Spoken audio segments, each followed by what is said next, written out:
student at Monachi High School. Today I'm going to be reading a book called Buttons, illustrated by Peggy Bacon and written by Tom Robinson.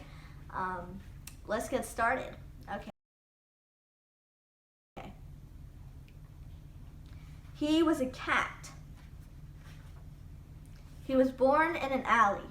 It was a back alley, very far back of all the rest of the alleys.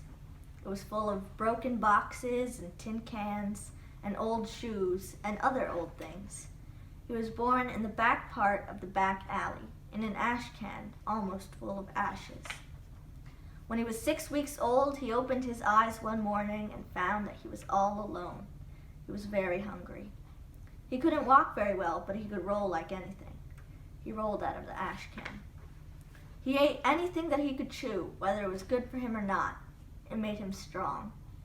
At first, he climbed back into the ash can to spend the nights because the ash can was his home.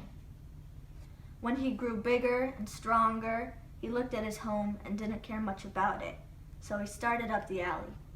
He was working towards the daylight at the end of it. In these days, he spent the night where he was when it came. Sometimes he met other cats.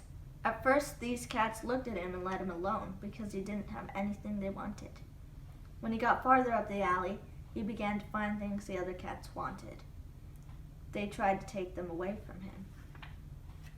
Sometimes they did, sometimes they didn't. When he got bigger and stronger, nobody took anything away from him. But they tried. You could tell that by looking at him. His ears were torn, his face was scratched, his tail was broken, his fur coat looked ragged and moth-eaten. His legs were bent and twisted till he walked pigeon-toed and bow-legged. When all the other cats were afraid of him, he sat every night on the top of something and called them names. He wasn't dressed like a king, but he was king of the alley. One day, a new cat came into the alley. He didn't know the king by looking at him, so he began to fight with him. He was a good-looking cat to start with and well-dressed, but soon his clothes were badly torn. He got scared and ran away. Our hero ran after him. He chased the strange cat from street to street. They came to a tall tree. Both cats ran up the tree, one after the other. The strange cat jumped onto a nearby roof, but he broke the top of the tree and our hero was left in the lurch. He was afraid to come down. The fire department came and began to put a ladder up the tree. When he saw that ladder coming up, he jumped into the house near the tree. He jumped right through the glass. He ran from floor to floor and room to room all over the house. He was looking for a way out, but all the doors and windows were shut. At last he ran down into the basement and climbed into an ash can almost full of ashes and went to sleep. He was very tired. When he woke up, he was not alone. A man and a little girl were looking at him. A plate of nice fresh kidneys was there beside him. He ate the kidneys, then he washed up. He hadn't washed for a long time.